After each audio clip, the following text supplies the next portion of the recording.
there, Jack Penguin, and welcome to another LEGO Star Wars review. So today we're going to be looking at set number 75004, the Z-95 Headhunter. This set includes 373 pieces and originally retailed for $49.99 back in January of 2013. Obviously, I got this set back in the day when it released alongside all of the other 2013 January LEGO Star Wars sets.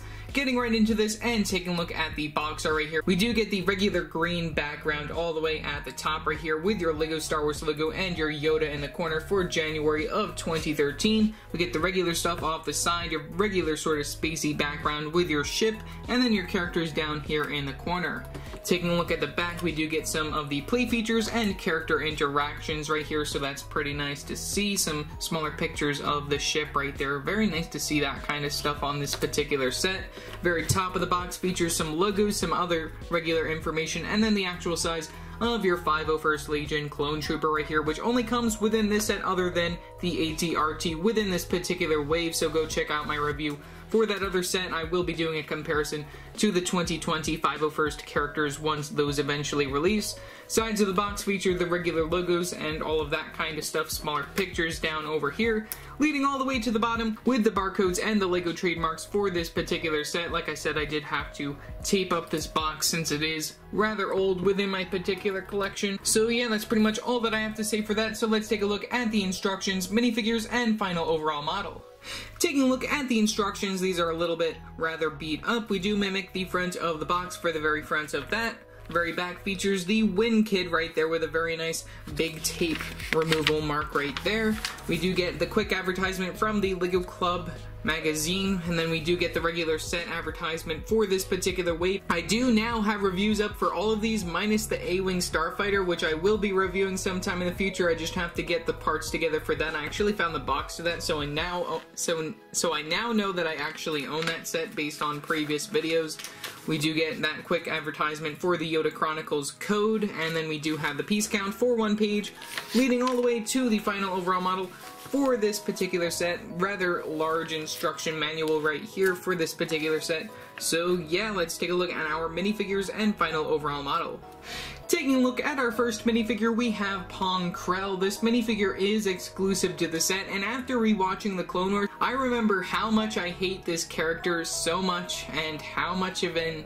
I can't even say it on this channel how bad this character is, so let's just remove his accessories. He comes dual-wielding two of these double-sided lightsabers, one in blue and one in green, so that's just very interesting how he has two double-sided lightsabers right there. That's just a very interesting overall character. He also has 4 arms right here, which is very interesting, LEGO having 4-armed characters when it comes to sets. We only normally see this when it comes to like Lord Garmadon from the LEGO Ninjago line, and I know that there are a few other characters who also have 4 arms that we have seen in some other future sets after this one. We do get some very nice leg printing. I will zoom in just so then we can take a look at his overall character. We get some very nice leg printing right there. Leading up to the belt piece right there, we do get this sort of nougat color for the legs right there that also changes a little bit to this more brownish orange color right there for the belt piece. We also do get that same color that leads up to the torso right here, which this is the main torso piece for the character, which you can even use this outside of Pong Krell right here. You can even just change it up and make your own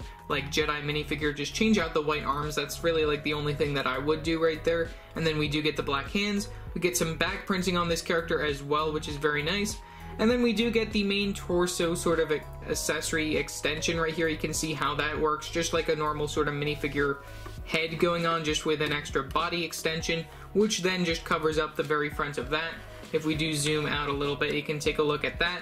And then the arms do change color right here inside that more nougat color right there, and then we also do get some brown hands right there for that.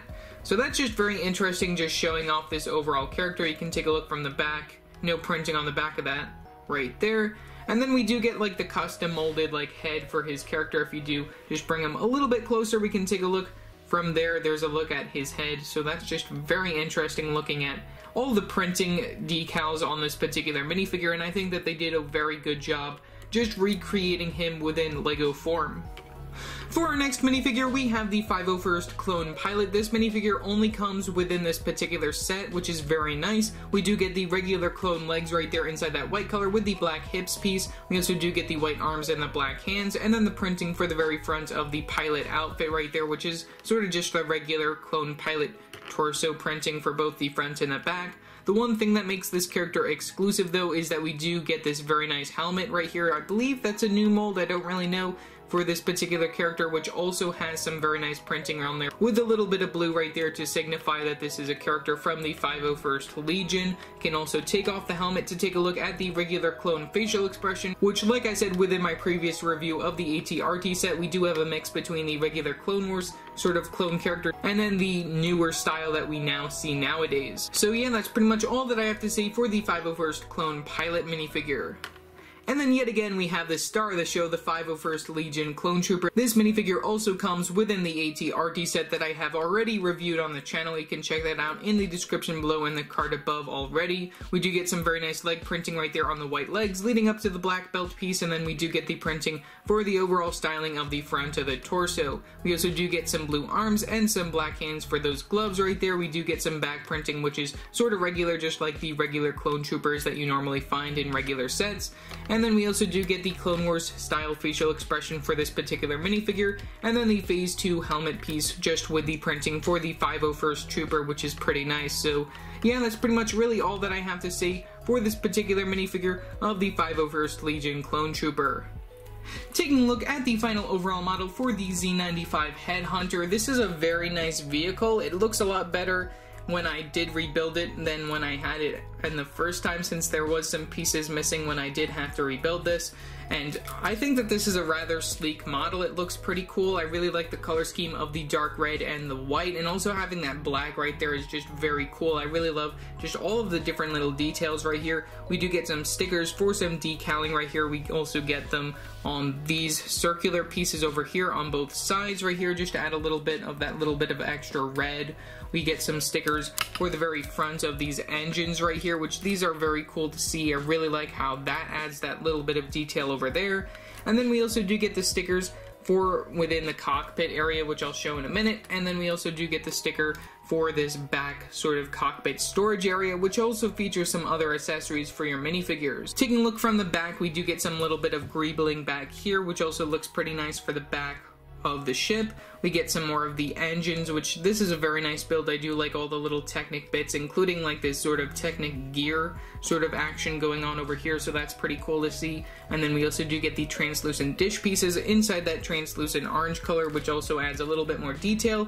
We get some fake guns on this set, which is even better since we haven't seen the new stud guns or any of that kind of stuff introduced within this particular wave yet, so that's pretty cool, which that's just some more Technic connections, which also has the wing connection as Technic, which you can also see a little bit better when it comes to the bottom of the ship, all the different sort of Technic features. We even have one of those cannon pieces down here that I'll get to in a minute. But just very nice how all of this is all Technic connections, and it does look very sleek from the very top of the model. Taking a look from the very front right here, we do have that sort of shaping of an X-Wing going on from the very front of this particular vehicle. We get the main cockpit, which is a translucent flip-up piece right there using the clip piece. We get the sticker within the cockpit right here, which I will just have to show off. We'll have to zoom in. So taking a look within the cockpit right here, we do get that 1x2 tile piece right there with the little sticker for the control panel. We don't get any studs in there, which is pretty nice, so then you can just plop your minifigure in as such. We get our clone pilot from the 501st Legion. You can just toss him within the cockpit and then plop that right back down using the clip piece. I do really like how that works. That's very nice. Like I said, we do get that other little extension area that you can flip up over here, which features some other little accessories. If you remove that, that just features one of these older binocular pieces, and then we also do get one of the regular short gun pieces that you can give to your 501st Legion Clone Trooper if you so desire. But otherwise, you could just keep that stored right there, and that's pretty much all for that.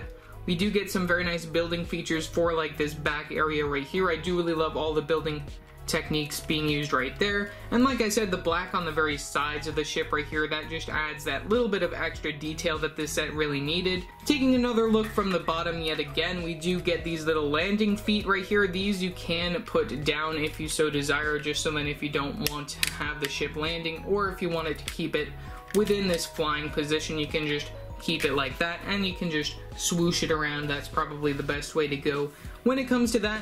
And then when you do place it down, it will just be super flat, unlike when you do have those feet up, which I will show in a second. When you have the feet up, you can just place it down, and then we do have that little bit of levitation going on when it comes to the wings, which I think is very nice. And you do have those back ones at a certain angle, just so that it does work out in a perfect way, and I really like how this ship turned out. Definitely one of LEGO's stronger models, and I don't really think that this set really needs a remake, and I don't think that LEGO will ever remake this set, since it isn't something that you normally would see. This is something that we mainly saw when it came to the Clone Wars episodes, so I don't really expect there to ever be a remake of this particular set, and especially the minifigure of Pong Krell, who we only ever really saw within this particular scene when it came to the Clone Wars, and it's a very nice option to include his minifigure.